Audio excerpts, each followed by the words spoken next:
The 9th of July, Rabbi Moore, Parsha Hashavua, Matos Maasei. The phenomenon. We had this phenomenon in Parsha Chukas that all of a sudden, in the middle of all the stories, you have the Parsha, the Parah Aduma. Here too, it's the middle of all these. Last week's Parsha talked about the Korbanos and Korbanos Musaf of each Yom Tov. And then all of a sudden here, talk about Nedorim, the concept of somebody making a vow, saying something with his mouth, and it has an effect that it creates an issa on the object, whatever it is. Let's call it on an object, let's say. The words that he utters have an effect that they create an issa on the object, which is something very strange. Normally we assume that actions make changes to physical things, but words alone do not necessarily affect them. And here, this Parsha is telling you that the words actually affect how we treat these objects.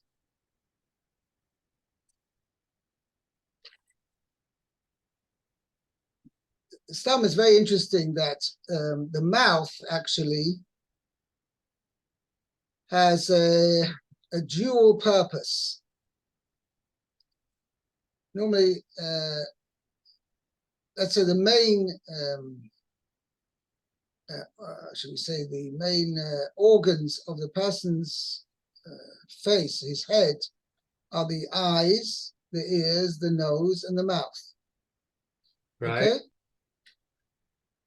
Yes, and then the nose, then the ears, and then the nose, and then the mouth. Okay? Right.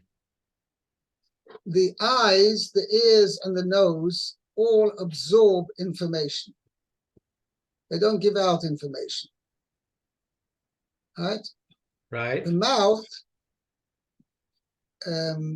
does not absorb information, but it gives out information.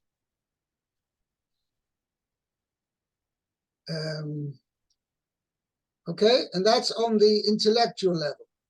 That's on the mental, intellectual level. Okay, so you see that you've got the three higher, and this is based on the Arizal, that the three higher positioned organs of the head are used for absorbing information, and the lowest one, the mouth, is used for giving out information.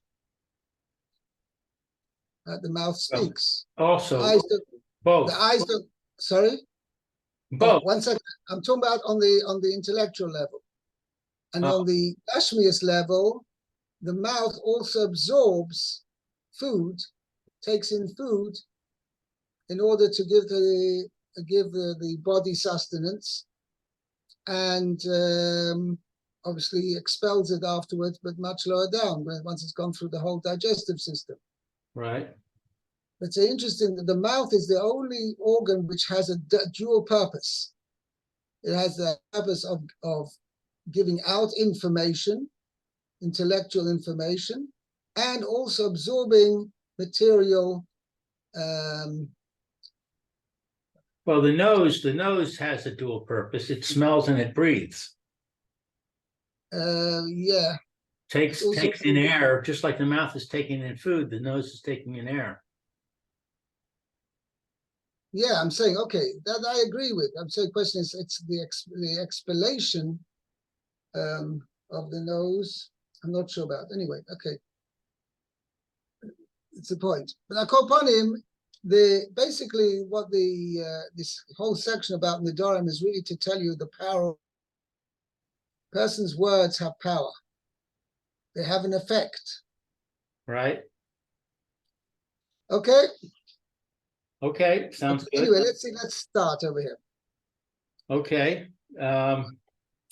Vayidaber Moshe el Rashi ha Matos Livnei Yisrael lemor zeh hadavar asher tziva Hashem. Moses spoke to the heads of the tribes of Israel, saying, this is the thing that Hashem commanded. Let's see, is there a Rashi? There is a Rashi. There's plenty of Rashi here, actually. It's quite a bit of Rashi. Yeah. What is very strange about this thing, it should normally come out, we have, actually, it says 70 times in the Torah, Vaydaber Hashem el Moshe lemor. Hashem spoke to Moshe saying, Daber b'nei Yisrael, right? Ish ki yido neder. That's how we would have expected this Parsha to be formulated as all the other things. Here, all of a sudden, here, it doesn't mention Hashem Bechlal first. It doesn't say Vaydaber Hashem el Moshe. It says Vaydaber Moshe Rosh Matos b'nei Yisrael lemor zeh hadavar asher tzivah Hashem. We start off at the second stage. Most mitzvahs, the Torah tells us, Hashem spoke to Moshe, and lemor, that he should say it over to the Bnei Yisrael. It says, Vaydaber Hashem Moshe lemor, Daber Bnei Yisrael, sometimes it does say Daber Bnei Yisrael, whatever. Then HaKadosh Baruch Hu tells Moshe, tell it over to the Bnei Yisrael. Here, we start with the second stage. Vaydaber Moshe Rosh Matos b'nei Yisrael lemor. And you should know, Moshe Rabbeinu is saying, Zeh hadavar asher tzivah Hashem. This is the matter, this is the subject which Hashem has commanded. Okay, let's see the Rashi over here. Rashi Hamatos, the heads of the tribes. Chalak kavod lanesiim. He accorded honor to the princes. Halak is what, to give a part? Right. Okay. That's what he said. He gave out. See, because actually we say in the bracha, you meet an honorable person, even a goy, we say asher cholak kavodoy lebos avado. I think it says that's the expression of the. I have to look into a siddur. 1 second.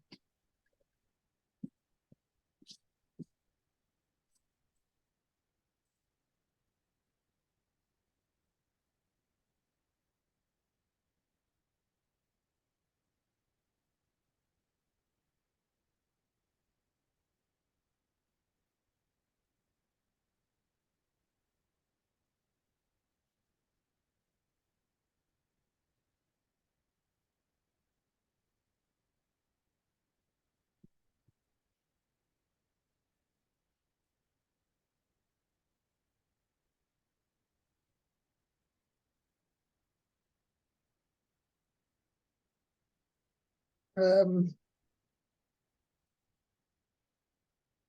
I want to say is that we say Hashem,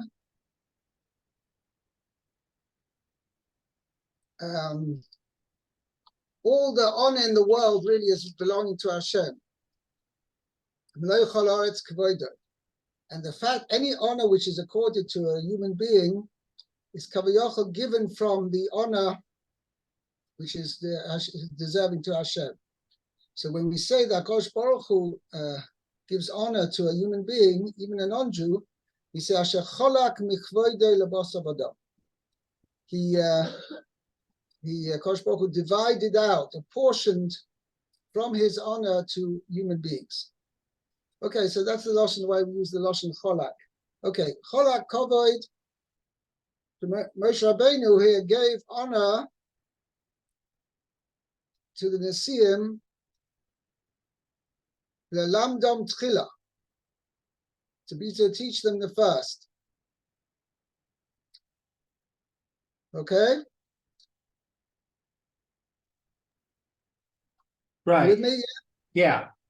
He taught them first. Right? ואחר כך לכל בני ישראל. And afterwards, he taught the Bnei Israel. And afterwards, he told the entire Bnei Israel afterwards. Afterwards. ומנין. Continue, yeah? Sha'ar hadibros came. From where do we know that the other statements Means all the other mitzvahs mentioned in the Torah where it says, Vayidaber Moshe o Bnei Yisrael, right? Wherever there was a dibor, okay? Which basically refers to Moshe Rabbeinu giving over mitzvah to the Jewish people. How do I know that all the other dibros, not just over here, okay, that they were also, the Nisim were accorded a special honor, that they were also given preference to be told the mitzvah first before the others.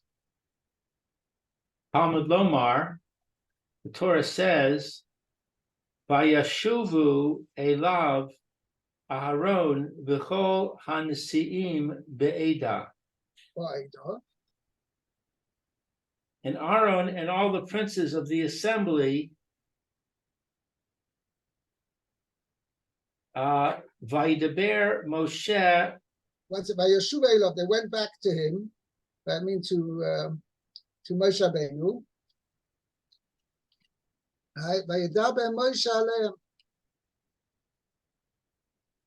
And Moshe would speak to them. Right. So how does Aaron come into the picture all of a sudden out of nowhere? The Maasei, the Chazal say, Keitzad Seder Mishnah. How did Moshe Rabbeinu transmit the Torah to the entire Jewish people? It's a Gemara in Eruvin, and the Gemara says that he gave over each mitzvah 4 times. So he taught each mitzvah 4 times. First to Aaron, then to Aaron's sons, then to the Zekanim, the Nesiim. Here from Rashi's mashma over here, these were 12 Nesiim, the heads of the tribes. Elsewhere, it's mashma that it was the Zekanim who were numbered, there were 70 in number. Okay, there's a bit of a discussion how many there were, the third, this, should we call it the third reading? Okay, and then the 4th time, he told Moshe Rabbeinu taught the mitzvah to the entire Jewish people. And it says after Moshe Rabbeinu had said it over 4 times, then Aaron said it over to his sons. And then he said it over to the Nesiim. And then he said it over to the entire Jewish people. And then Aaron's sons said it over to the Nesiim and afterwards to the Jewish people. And then the Nesiim said it over to the Jewish people. So it comes out that each one, Aaron and Aaron's sons and the Nesiim and the entire Jewish people heard every mitzvah 4 times. Okay? I'm confused. What you just said doesn't match what Rashi is saying. Why? Because Rashi says Aaron and the princes, and you said Aaron and then the elders. Right. So the Maasei, even though it says Vayishuv of Aaron v'chon Nesiim bo'eda, they did not hear the mitzvah from Moshe at one sitting. First Aaron heard it from Moshe, and then the Nesiim heard it from Moshe. But the pasuk says Moshe told it to the Nesiim. No, it says Vayoshuvu elav Aaron v'chol Nesiim bo'eda, Vayidaber Moshe aleim.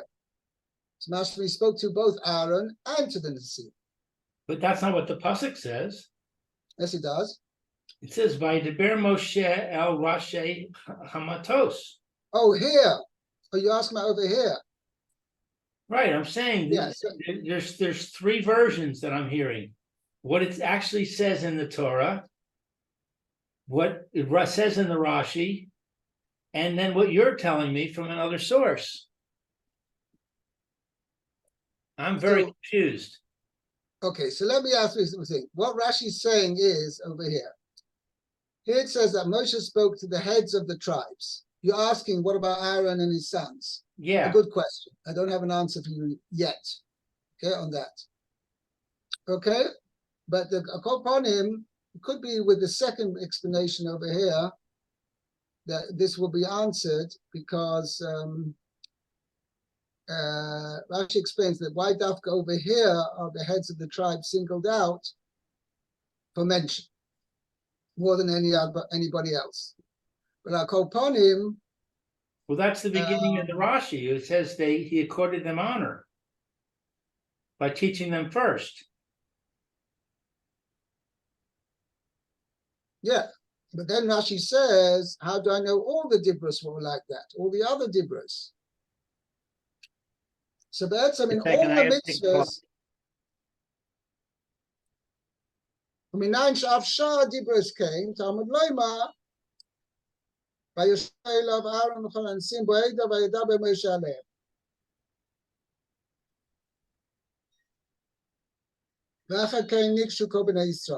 So there we see from that pasuk that Aaron and the Nesiim were singled out for special mention, that they heard the mitzvah from Moshe before the rest of the Bnei Yisrael. So let's summarize. The pasuk here says this particular parsha was said to the heads of the tribes of the Bnei Yisrael, meaning they were singled out for special hearing. And then afterwards, the rest of the Bnei Yisrael. Elsewhere, it says, that's after the, where it's mentioned in Shmois Lamed Dalet, it says, Moshe Rabbeinu told Aaron and all the Nesiim, all the mitzvahs. And then afterwards, the Bnei Yisrael. Okay?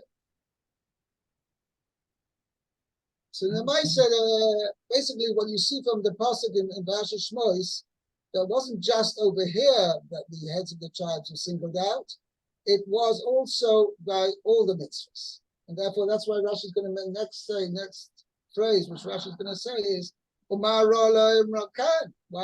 does it mention it especially over here that it was said to the heads of the tribes? The Maasei, all the mitzvahs were said first to the heads of the tribes, and then afterwards the Bnei Yisrael. So that's what Rashi's going on here. Okay, maybe I see Lou's taking a break. Maybe continue, Mayor. Umar, you have it with us? Umar Elohim Rakan. Okay, Umar Amra Khan. Right, Khan. Okay, Lamad. So this is to teach Shehafarat Nidarim. Oh, that's what we do before every Yom Kippur, isn't it?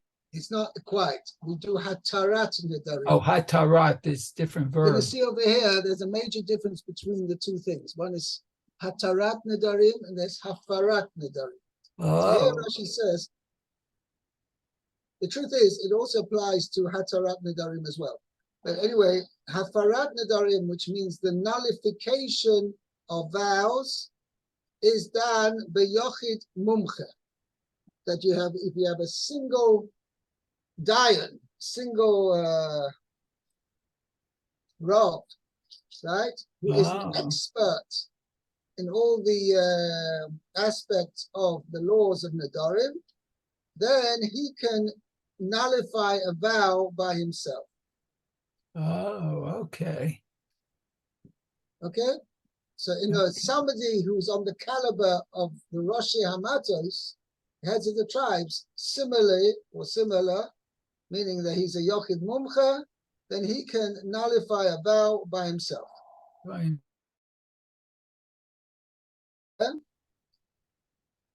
Okay, hold it.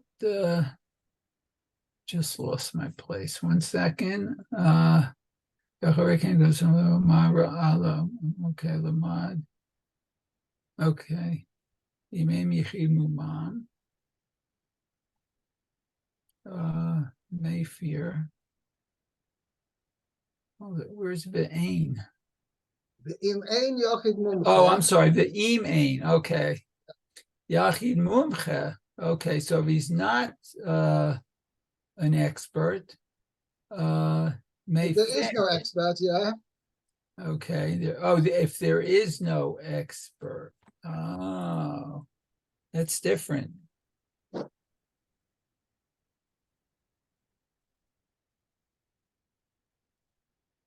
So if there is no expert, Mayfair, he can nullify it. Right. Okay. Very good. Then, one second. Mayfair b'shloisha hedyotis. Then you take 3 ordinary people, and they have a din like a bezdin, and they can nullify the vow. Oh, okay. So with 3 ordinary people. Okay. Okay. Oh, Yachol, or it's possible. Shelo Amar Moshe Parasha Zo Ela Nisiim Bilvad. Okay, so Moshe said that this is Oh, so 1 second. Or maybe you want to say that Moshe only said this parsha only to the Nesiim. And he didn't tell it over to Aaron as well. And he didn't tell it over to the Jewish people as well. Okay. So therefore Rashi says, no, that cannot be.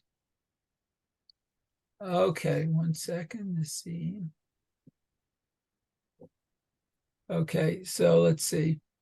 Let's see. So Ne'emar kan zahadavar v'ne'emar b'chutei chutz Shchutei chutz. or b'shechutei chutz. Okay. Zehadova. Zahadavar. Okay, so let's see. Yeah, okay, so hold it. So what it says here, Zehadavar, this is the matter. Okay. V'ne'emar b'shchutei chutz. Zehadavar. So if one slaughtered outside, I guess the Beit Hamikdash, it's also okay. So ma lechalan. So let's see.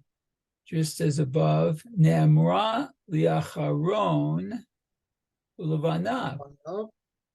So Ulachol b'nei Yisrael. l'chol b'nei Yisrael. Okay. Just like there, the parsha of Shchutei chutz was said to Aaron and his sons, and to all the b'nei Yisrael. Oh. Shneim, as it says over there, Daber el Aaron v'banov. B'nei Yisrael. Avzu. So to this parsha was also said, Nemru lekulan. Was said to all of them. Okay, so this is one of the classic ways where you see that by using a Gzeira Shava, Right. we learn out the din of one from the other.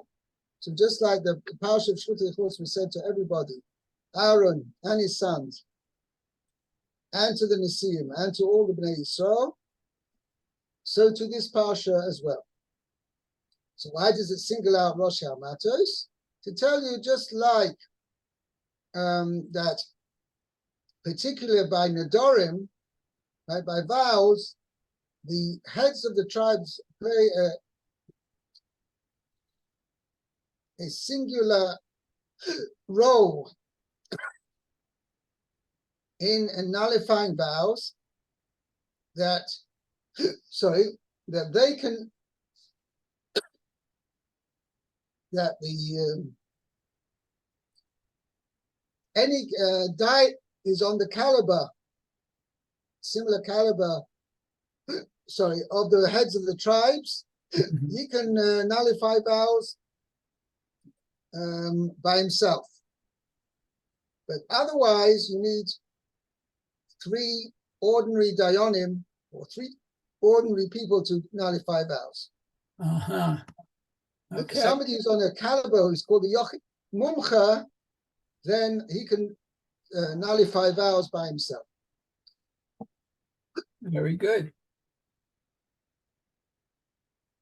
Okay, so the next Rashi is Zehadavar. This is the matter.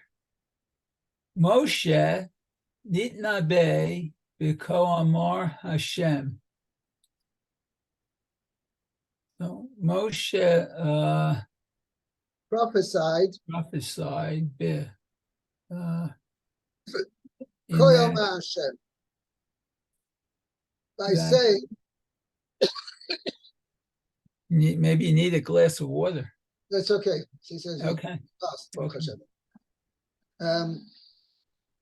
So he said Ko Amar Hashem. So said Hashem, I guess. No, but he said Koi Omar Hashem, which means like this. He uses a chaf. Okay. Okay, Koi Omar Hashem. Okay. Ko Amar Hashem. This is referring to that.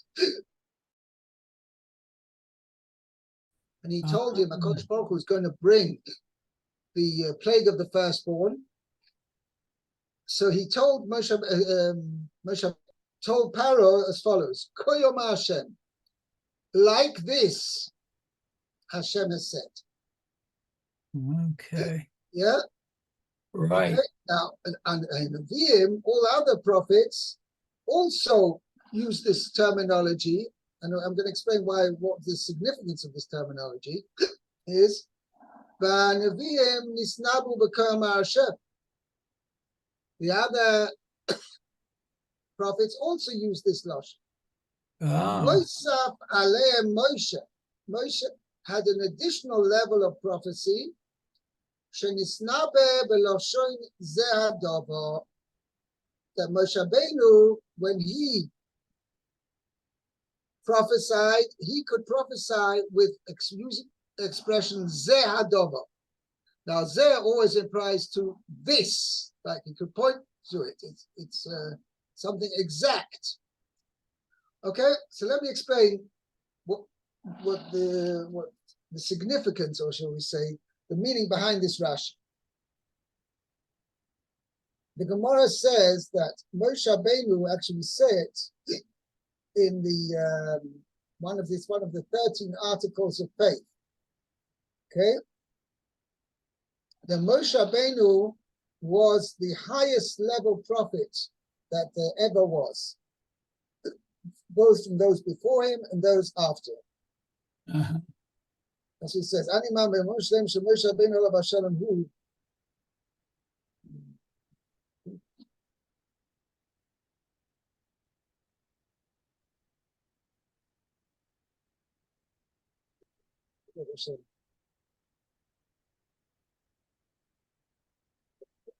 Say every morning. Not every end of the room.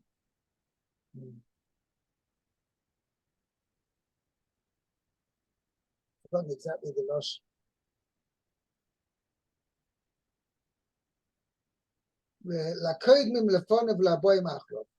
He's the, should we say, the highest level prophet from all those before him and those coming after. So Okay. the Gemara explains, we actually, at the end of Parshas Baloischa, the Parsha talk about this, because that's mashma from the Psukim. All other prophets, when they gave a prophecy from Hashem, they received a vision. Now that vision was given to them in a mashal, should we say. It wasn't a direct vision of what Hashem was saying. They understood that Hashem is giving them a message, and it was given to them, I don't want to use the word riddle is the right word. It was given to them as a moshel, how do you say that? As a parable. Parable? Sorry? Parable, I think he just said that. Yeah, right. As a parable. Given a vision from Hashem, and the prophet had to interpret the vision and then give it over as a prophecy. Oh, And that was termed in Chazal aspeklario she'ena me'ira. It's a vision which is not a shining vision, which means it's like you see something through a window, or right, through a translucent. The window is translucent. You can't see exactly what's going on the other side, but you can understand. You can understand what's going on the other side because you can see in that. You can see in a translucent vision, a translucent picture of what is going on behind them, the window, so that you can understand what's going on. That was the level of a regular prophet. Moshe Rabbeinu reached a higher level. He was called Aspeklaria HaMe'ira. He Kaviyachol could see Hashem through a clear window. wow. So exactly what would when Moshe Rabbeinu received a prophecy from Hashem, Hashem told him the words, and he told him exactly what to say. These words Moshe Rabbeinu said over to the Jewish people were exactly the words Hashem had sent to him. So that is described as Zeh Hadok. These words. No need for interpretation over here. No need for solving the moshel, the parable which Hashem has said. No, this was said directly. Okay, so that's in that respect. Moshe Rabbeinu was in a higher level of prophecy than all other prophets, because he received prophecy from Hashem with a clear vision. Okay, clear was the words Hashem said over to him. He gave over to the Jewish people. Zeh Adova. This is actually the words which Hashem has commanded. Now, there's a little bit of a discussion among the Matos. Why was it that Moshe Rabbeinu, when he spoke to Paro, he said Ko Amar Hashem, and over here in the rest of the Torah it was all Zeh Hadova. Right. That's the way Rashi seems to understand it. It wasn't just over here was Zeh Hadova, but it might say all the mitzvahs which Moshe Rabbeinu told over from HaKadosh Baruch Hu at Sinai, they're all given over by Zeh Hadova. So the Mizrahi explains that Moshe Rabbeinu was always on the higher level, but he wasn't always like that. It was only after Matan Torah, when HaKadosh Baruch Hu gave Moshe Rabbeinu came up to Har Sinai and was there for 40 days and 40 nights, only then did Moshe Rabbeinu reach the level of Zeh Hadova. But prior to that, Moshe Rabbeinu was like all the other prophets. He said, Ko Amar Hashem. That is how the Mizrahi explains it. The Gur Aryeh explained a little bit slightly different. He received a prophecy which was for all time, meaning like when Moshe Rabbeinu was told the mitzvahs at Har Sinai and all the other places where Moshe Rabbeinu was given a commandment to tell over mitzvahs, that was said to him by HaKadosh Baruch Hu as Zeh Hadova. And the idea behind that is because we don't want any room for doubt. Maybe Hashem, is a possible misinterpretation of Moshe Rabbeinu of what he was told. And also, if it is said by Moshe Rabbeinu in his own words, then we can say, well, this was Moshe Rabbeinu's words. But maybe had Hashem, we heard it directly from Hashem, maybe we would have heard it slightly in different words, and therefore it could be interpreted differently. So Hashem said, no, when I'm giving over the Torah to Moshe Rabbeinu, and he's transmitting it to the Jewish people, the Moshe Rabbeinu is transmitting exactly the words which I told to him. So the words Moshe Rabbeinu said over to the Jewish people about any of the mitzvahs was exactly the words which he heard from HaKadosh Baruch Hu. Zeh Hadova. However, when it was not Nagea Ladoris, it wasn't something Nagea for all time, for all future generations. It wasn't concerning the tradition, the handing over the tradition of the Torah, of Torah Baal Peh. And it was just a prophecy which was applicable only at one time. Then that Moshe Rabbeinu was not necessarily placed on a higher level than all other prophets. So therefore, with regard to Makas B'choros, which was only a one time, was only for then it was necessary that Paro should understand that there's the plague is coming, he's going to wipe out all the firstborns. That was only for then. So therefore, Moshe Rabbeinu did not have an elevated status over other Nevi'im in such a case, and therefore he was also told the prophecy as Koyam Masha, as a parable, as not in the absolute exact words, but Moshe Rabbeinu required interpretation on Moshe's behalf. Okay, I think we'll have to hold it here for today. Anyway. Okay, well, up to Shlishi, third Pasuk. Okay. No, we didn't actually finish Dover Acher we have, but we'll leave that for tomorrow. Okay. Oh, okay. I'll put my mark on Dover Acher. Okay. Okay. Have a great day. Be well. Okay. You too, Rabbi.